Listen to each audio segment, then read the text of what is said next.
Kepemimpinan adalah sebuah kepercayaan dari Tuhan. Katakan, kepemimpinan adalah kepercayaan dari Tuhan. Sebagai pemimpin, kita nih bertanggung jawab atas orang-orang yang Tuhan percayakan dalam hidup kita. Katakan amin. Jangan sampai kita memperdaya dan memanfaatkan orang lain untuk memperkaya diri sendiri. Sebagai pemimpin kita harus peduli sama nasib orang-orang yang kita pimpin. Orang-orang yang setia bekerja kepada kita. Orang-orang yang membangun bersama-sama kita. Orang-orang yang ada bersama-sama kita. Hari ini melayani bersama kita. Lihatlah mereka. Mereka adalah orang-orang yang Tuhan percayakan dalam hidup kita. Kita harus memberi mereka makan pada waktunya. Tahukah Anda bila Anda punya kedudukan, Anda punya kekayaan, Anda punya ketenaran, Anda punya pengikut, Anda punya kepercayaan yang diberikan oleh orang-orang dalam hidup Anda, Andalah ada orang-orang yang punya pengaruh. Katakan amin. Berapa banyak Anda di sini yang Anda sadar Anda punya pengaruh, angkat tangan. Tadi saya sudah sebutkan. Anda punya kedudukan, kekayaan, ketenaran, kepercayaan pengikut. Anda punya anak, Anda punya murid, Anda punya pengaruh. Angkat tanganmu. Masih belum banyak yang angkat tangan. Anda gak sadar Anda punya pengaruh. Selama Anda punya orang-orang di bawah Anda, sekalipun pembantu rumah tangga, pegawai di tokomu, anak-anak di rumahmu, Anda punya pengaruh. Saya kasih contoh. Orang tua dengan anak, guru dengan muridnya, atasan dengan bawahan, pengusaha dengan pegawai, influencers dengan followers, pemerintah atau pejabat dengan rakyat. Siapapun Anda yang Anda diikuti, dipercaya, dipandang, diteladani, Anda punya pengaruh. Dan ketahuilah bahwa dengan pengaruh yang Tuhan percayakan dalam hidupmu, ada sebuah tanggung jawab. Banyak orang gak sadar bahwa hidupnya punya pengaruh dan dia sembarangan dengan itu. Kepercayaan yang besar akan disertai dengan apa? Tanggung jawab yang besar. Great power comes with great responsibility. Lukas 12 ayat 48b berkata, setiap orang yang kepadanya banyak diberi, daripadanya akan banyak dituntut.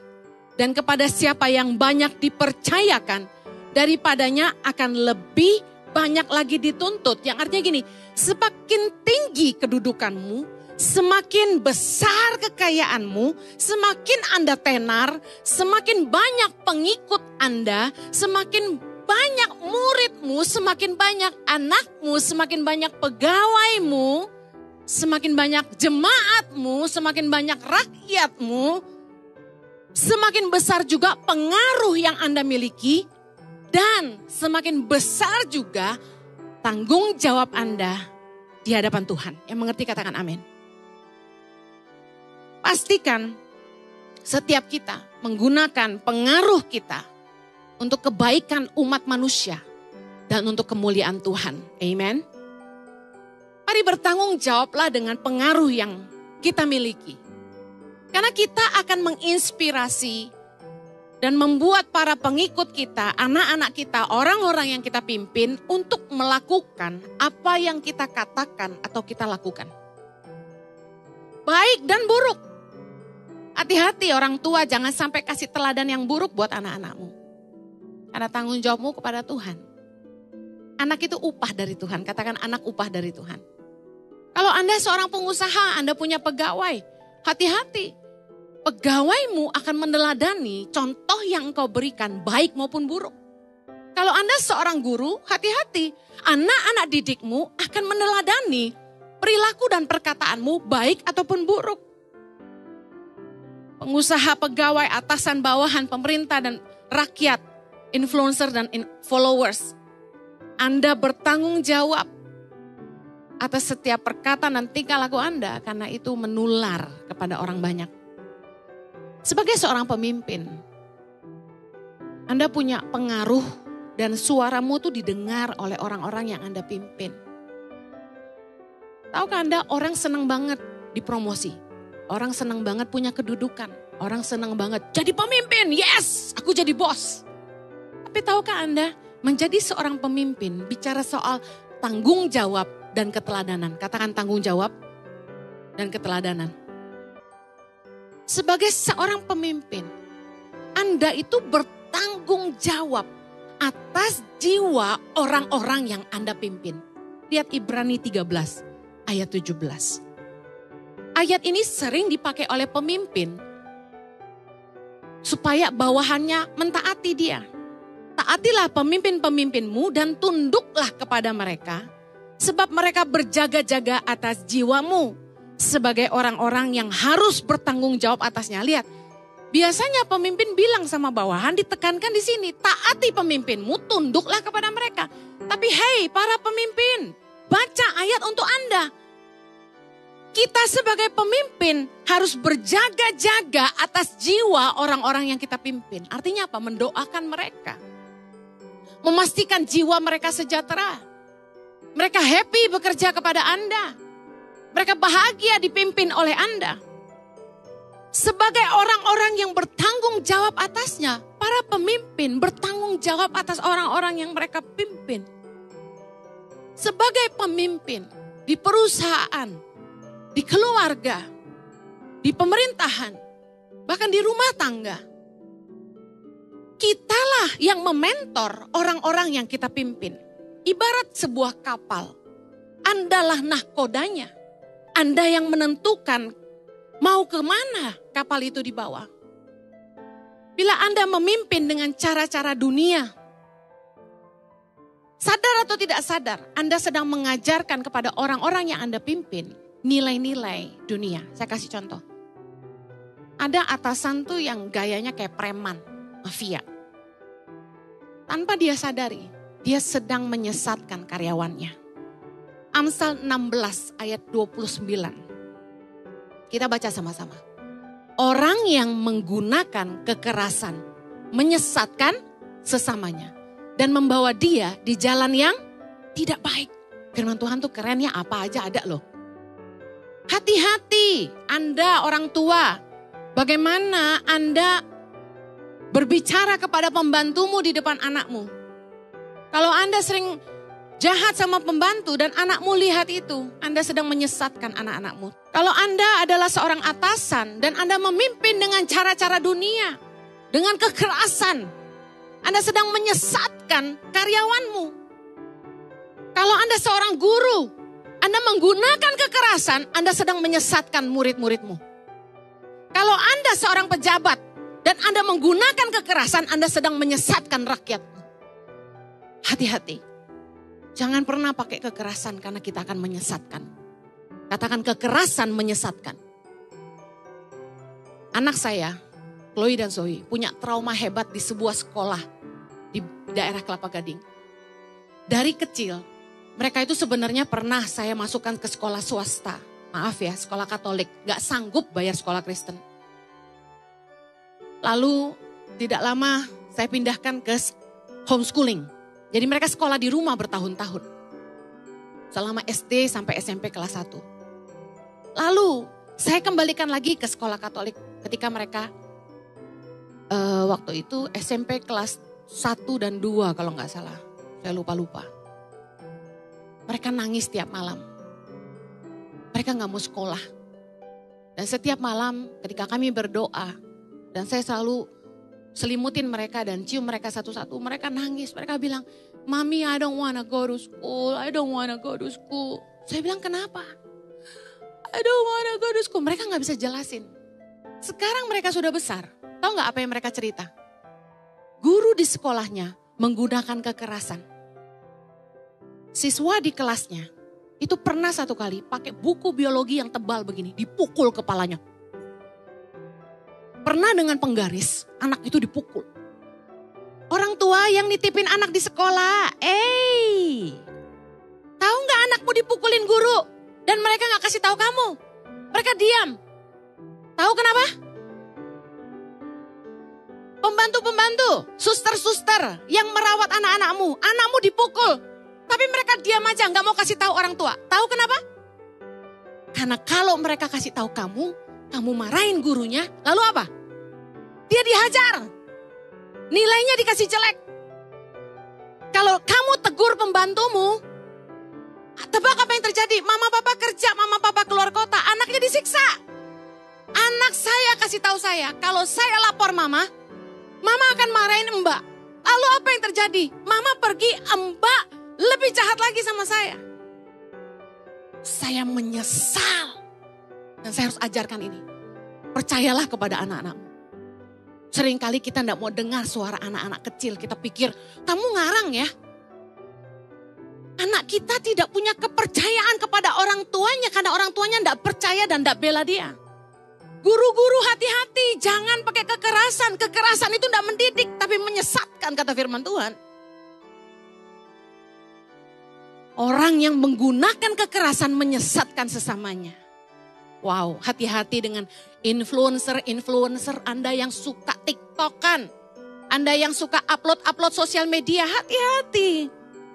Jangan menggunakan pengaruhmu di sosial media untuk menyesatkan generasi muda. Dan membawa mereka di jalan yang tidak baik. Saya agak kecewa bagaimana influencer-influencer yang sangat dikagumi sama generasi muda yang followernya sangat-sangat banyak sampai puluhan juta di Indonesia. Tidak jaga hidupnya. Sehingga menyesatkan banyak generasi muda. Saya kecewa sekali bagaimana influencer-influencer menggunakan pengaruh mereka dengan tidak bertanggung jawab. Bila Anda memimpin karyawanmu, bawahanmu, murid-muridmu, anak-anakmu dengan kasih dan kebenaran, Anda juga sedang mengajarkan kepada orang-orang yang Anda pimpin tentang nilai-nilai kasih dan kebenaran. Action speaks louder than words. Hati-hati jadi guru dan orang tua tuh jangan toksik. Jadi bos tuh jangan toksik. Toksik tuh gimana? Ada orang tua yang toksik sampai anaknya gak tahan dan DM saya. Saya ajarin apa tau enggak untuk anak-anak yang udah gede nih. Udah umur 20, udah harusnya kerja ya kan. Mereka tinggal di rumah orang tuanya dan orang tuanya toksik. Tau gak saya ajarin apa? Ini biar orang tua denger gak apa-apa. Saya bilang gini, cepet-cepet cari kerja. Cepet-cepet mandirilah dan keluarlah dari rumah. Ngekos aja di tempat lain. Supaya kamu gak perlu stres tiap hari karena omongan toksik orang tuamu. Orang tua yang suka bertengkar setiap hari itu toksik. Karena anakmu stres lihat pertengkaranmu. Satu-satunya hal yang saya regret dalam hidup pernikahan kami adalah anak-anak kami pernah lihat pertengkaran kami. Dan itu sangat mengecewakan bagi mereka. Karena papa mama hamba Tuhan tapi bisa bertengkar. Mereka tentu tidak mengerti bahwa wajar dalam pernikahan itu ada konflik. Tapi yang saya sesalkan mereka pernah lihat kami bertengkar. Dan itu membekas. Jangan jadi orang tua yang toksik buat anak-anak. Jangan jadi atasan yang toksik buat pegawaimu. Atasan, orang tua, guru yang takut akan Tuhan. Pasti akan mengajarkan nilai-nilai takut akan Tuhan. Kepada pengikutnya, kepada anak-anaknya, kepada pegawainya lewat teladan hidupnya. Amin. Tapi pemimpin atasan yang tidak takut akan Tuhan. Akan memimpin dengan cara-cara dunia. Contohnya apa? Sikat sana, sikat sini. Suap sana, korupsi sini. Hajar kanan, hajar kiri. Kejam sama bawahan. Fokusnya hanya profit oriented. Saya mau tanya sama bos-bos. Kepada atasan-atasan, ketika Anda melihat bawahan Anda, apa yang Anda lihat? Uang atau orang? Jujur, jawab dalam hatimu. Karena kebanyakan bos, atasan cuma memperlakukan bawahan mereka untuk mendatangkan keuntungan pribadi. Fokusnya cuma money. Lihat orang, lihat uang. Ini yang terjadi. Anda marah sama gereja, banyak pendeta mata duitan. The fact is everyone do the same.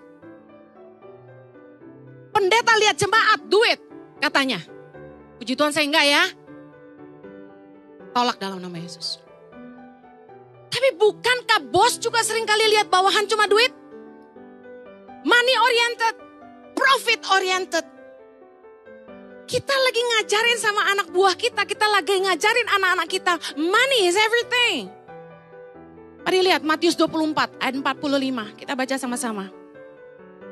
Yuk baca yuk, siapakah hamba yang setia dan bijaksana yang diangkat oleh tuannya atas orang-orangnya untuk memberikan mereka makanan pada waktunya. Berbahagialah hamba yang didapati tuannya melakukan tugasnya itu ketika tuannya itu datang. Aku berkata kepadamu, sesungguhnya tuannya itu akan mengangkat dia menjadi pengawas segala miliknya. Ayat 48. Akan tetapi apabila hamba itu jahat dan berkata dalam hatinya, Tuanku tidak datang-datang, lalu ia mulai memukul hamba-hamba yang lain dan makan minum bersama-sama pemabuk-pemabuk, maka Tuhan hamba itu akan datang pada hari yang tidak disangkanya dan pada saat yang tidak diketahuinya dan akan membunuh dia dan membuat dia senasib dengan orang-orang munafik. Di sanalah akan terdapat ratapan dan kertakan gigi. Yesus cerita tentang perumpamaan ini. Menurut Anda ini siapa? Tuhan lagi bicara kita. Harusnya tuh selama kita hidup, kita jadi hamba yang setia dan bijaksana, yang melakukan tanggung jawab kita yang Tuhan percayakan dengan baik. Memperhatikan domba-domba yang Tuhan serahkan kepada kita. Memperhatikan pegawai-pegawai yang Tuhan serahkan dalam hidup kita. Memperhatikan anak-anak yang Tuhan berikan dalam hidup kita. Murid-murid yang Tuhan percayakan kepada kita. Harusnya kita jadi hamba yang bijaksana, setia. Memberikan mereka makan pada waktunya. Bicara soal Tuhan yang gak datang-datang itu siapa? Yesus. Kita pikir Yesus ini katanya akan kembali. Yesus gak kembali-kembali. Lalu kita mulai hidup seenaknya. Kepemimpinan adalah sebuah kepercayaan dari Tuhan. Katakan, kepemimpinan adalah kepercayaan dari Tuhan. Sebagai pemimpin, kita nih bertanggung jawab atas orang-orang yang Tuhan percayakan dalam hidup kita. Katakan amin. Jangan sampai kita memperdaya dan memanfaatkan orang lain untuk memperkaya diri sendiri. Sebagai pemimpin kita harus peduli sama nasib orang-orang yang kita pimpin. Orang-orang yang setia bekerja kepada kita. Orang-orang yang membangun bersama-sama kita. Orang-orang yang ada bersama-sama kita hari ini melayani bersama kita. Lihatlah mereka. Mereka adalah orang-orang yang Tuhan percayakan dalam hidup kita. Kita harus memberi mereka makan pada waktunya. Kita harus memelihara hidup mereka. Kalau Anda saja pengen punya rumah, masa mereka enggak? Ingatlah, suatu hari kita harus mempertanggungjawabkan apa yang Tuhan percayakan. Imamat 19 ayat 13 kita baca. Janganlah engkau memeras sesamamu manusia. Dan janganlah engkau merampas. Janganlah kau tahan upah seorang pekerja harian sampai besok harinya. Bos-bos yang serakah, rakus, money oriented. Dan untuk mencapai tujuannya. Tadi saya katakan sikat sana, sikat sini. Suap sana, korupsi sini. Hajar kanan, hajar kiri. Pemimpin yang demikian akan mengajarkan nilai-nilai yang sama kepada bawahannya. Tanpa ia sadari, ia sedang membangkitkan sebuah pasukan penjahat. Satu kali ada seorang staf masuk ke Tangan Pengharapan. Kami sedang urus izin sekolah waktu itu. Anda tahulah, Indonesia ini ada peraturan yang tidak tertulis tapi wajib dibayar. Paham kan ya? Ada peraturan yang tidak tertulis tapi wajib. Kalau nggak bayar, nggak keluar. Saya paham, bukannya kita mau suap, tapi mereka yang minta pungli. Jadi, staf saya ini, dia tuh ternyata dulu di tempat dia bekerja, itu biasa ngurus izin. Jadi dia bilang sama saya, Bu Heni, tenang Bu, saya urusin, pasti keluar. Kita bayar ini, kita kasih duit, kita kasih amplop. Saya lihat dia sampai termangu-mangu. Hah? Belajar dari mana loh? Ternyata di yayasan tempat dia bekerja dulu, biasa seperti itu. Suap sana, suap sini. Sikat sana, sikat sini. Udah biasa. Saya dudukkan dia. Saya panggil. Saya bilang gini. Yesus pesan. Bayarlah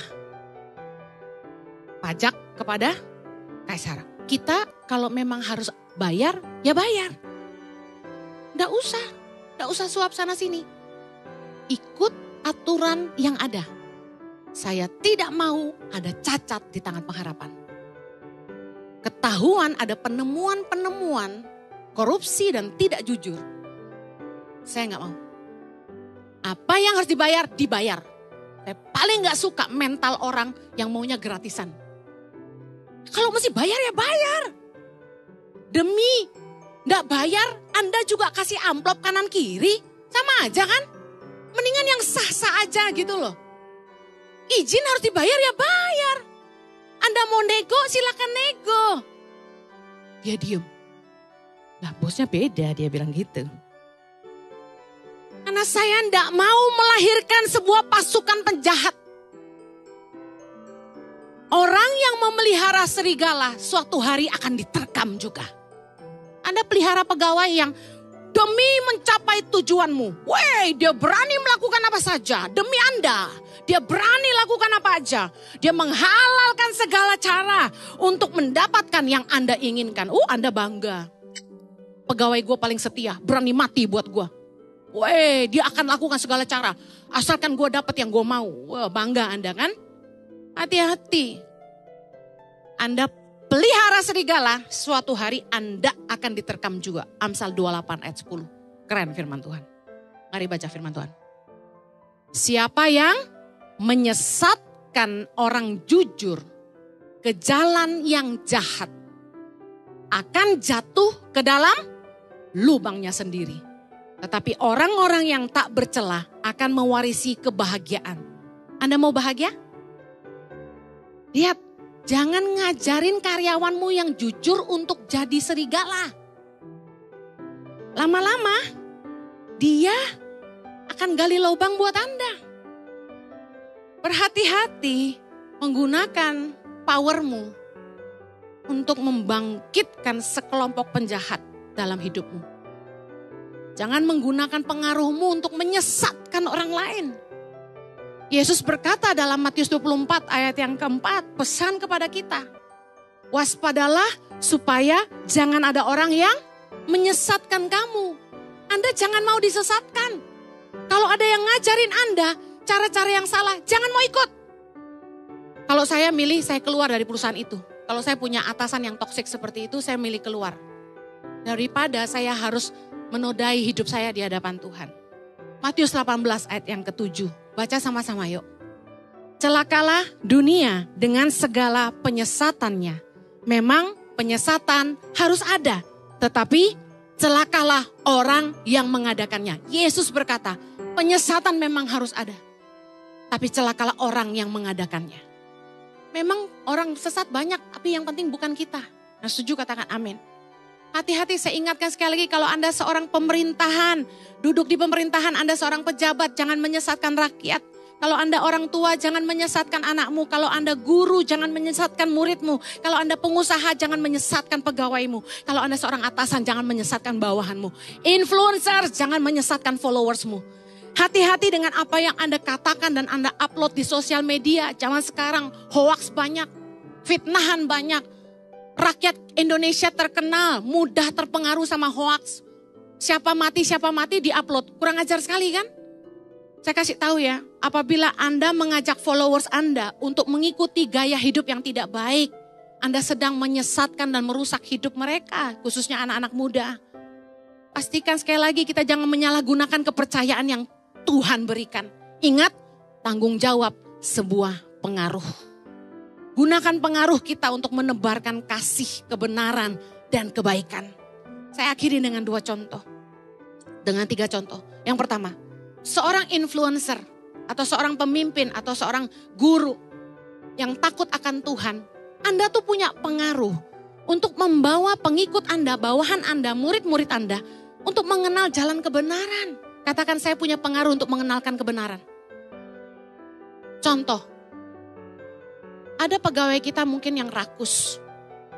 Kita tahu, dia suka fitnah teman-temannya, dia suka menjilat kita sebagai atasannya. Nasihati dia, Amsal 16 ayat 8. Lebih baik penghasilan sedikit disertai kebenaran. Jangan ingin cepat kaya lalu kita tidak melakukan kebenaran.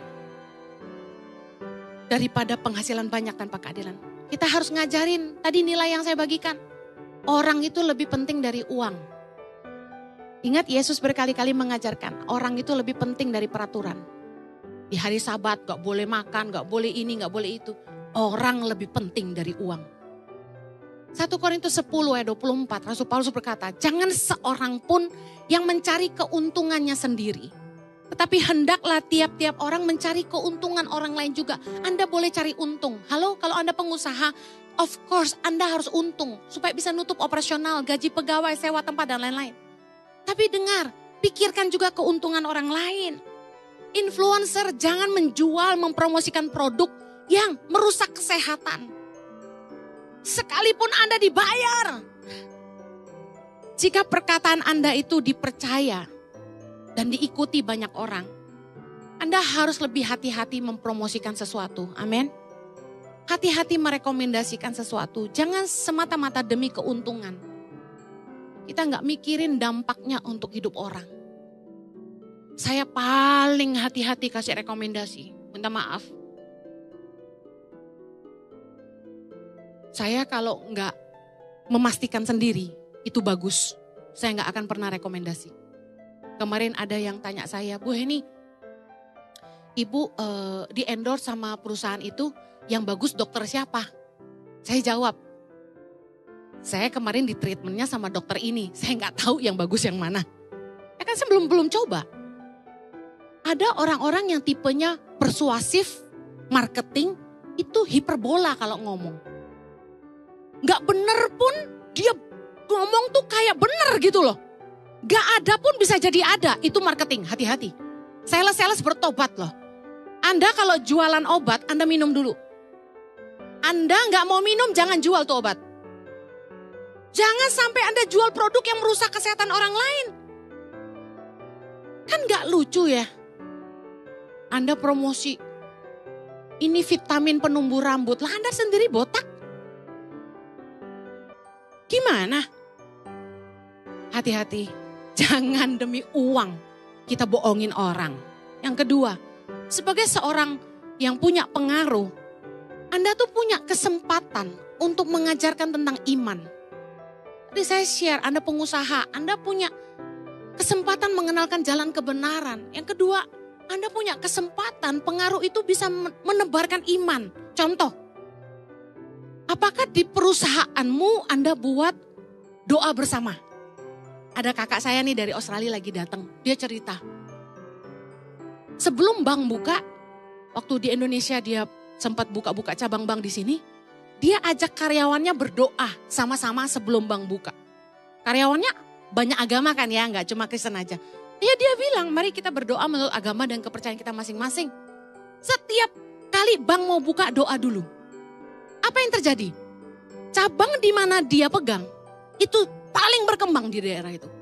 Sampai dia dipercayakan 2 cabang. Anda tahu nggak ketika Anda sedang ngajak pegawaimu untuk membawa Tuhan dalam dunia kerjamu. Anda tuh sedang kasih tahu mereka, kita harus melibatkan Tuhan dalam usaha dan pekerjaan kita. Kita akan melihat keajaiban Tuhan dalam apa saja yang kita kerjakan. Mazmur 128 ayat 4. Diberkatilah orang laki-laki yang takut akan Tuhan. Yeremia 17 ayat ke-7. Diberkatilah orang yang mengandalkan Tuhan, yang menaruh harapannya pada Tuhan. Kalau kita tuh menyertakan Tuhan dalam usaha kita, dalam pekerjaan kita, dalam hidup kita. Tahukah Anda, kita akan mengalami keajaiban-keajaiban yang melampaui kemampuan kita sebagai manusia. Kalau dengan kerja keras dan kecerdasan kita bisa mencapai di titik ini. Bersama dengan Tuhan kita bisa mencapai titik yang jauh lebih jauh. Amen. Bayangkan, Anda lihat hidup saya dan Pak Jojo. Apalah kami ini, bisa menolong berapa banyak lah kami ini. Tapi bersama dengan Tuhan tidak ada yang mustahil bagi dia. 7.500 anak di 100 titik di seluruh Indonesia. Lebih dari 10.000 anak Indonesia yang bisa kita bantu. Bayangkan, dari mana? Karena menyertakan Tuhan dalam setiap jalan-jalan kita. Amin. Yang terakhir, sebagai orang yang punya pengaruh, Anda tuh bisa menginspirasi orang lain untuk berbuat kebaikan. Membangkitkan semangat yang positif, bukan semangat untuk bikin huru hara. bukan untuk bikin kekacauan, tetapi membangun persatuan. Mari bawalah karya-karya yang pengaruhnya itu baik, supaya Tuhan itu dipermuliakan dalam hidup kita. Jangan jadi orang tua atau guru atau pemimpin yang toksik, yang mengeluarkan kata-kata yang tidak baik, yang tidak membangun, yang menjatuhkan orang lain, yang merusak nama baik orang. Kalau Anda seorang IT, jangan bikin produk-produk apps yang menjerat masyarakat. Siapa sih tuh yang bikin apps pinjol? Sekarang banyak orang bunuh diri gara-gara terjerat pinjol loh. Gimana cara delete-nya itu? Delete semua. Ayo, jemaat ICI dimanapun Anda berada, hapus apps pinjol dari handphonemu. Tidak apa-apa mereka marah sama saya. Tapi sudah terlalu banyak jemaat yang DM saya di IG. Minta bantuan karena terjerat hutang pinjol. Puluhan juta, ratusan juta, bahkan sudah berapa yang saya dengar bunuh diri di luar sana. Anda jangan bunuh diri. Minta masukan dari penasehat hukum bagaimana menyelesaikannya. Amin. Di ICI, kalau Anda jemaat ICI, kita punya call center, hubungi admin ICI. Kita punya call center yang bisa membimbing Anda bagaimana Anda bisa menyelesaikan hutang Anda. Khusus jemaat yang sudah ikut komsel katanya, karena kalau enggak kebanyakan. Ya. Yang terakhir. Yuk pakai pengaruh kita untuk kebaikan umat manusia dan untuk kemuliaan Tuhan. Ingat, kepercayaan yang besar dari Tuhan disertai dengan tanggung jawab yang besar. Semakin Anda kaya, jangan hahaha. Ada tanggung jawab yang besar menyertai hidup Anda. Amen. Mari kita berdoa. Bapa di sorga, kami bersyukur untuk kepercayaan yang Tuhan berikan dalam hidup kami. Terima kasih. Kami berdoa agar kami jadi orang-orang yang bertanggung jawab atas jiwa-jiwa, atas orang-orang yang Tuhan percayakan dalam hidup kami. Mampukan kami untuk jadi teladan dalam iman. Tolong kami supaya kami bisa menggunakan pengaruh kami untuk mengajarkan jalan-jalan kebenaran, mengajarkan iman, dan mengajarkan kebaikan bagi hidup banyak orang Tuhan.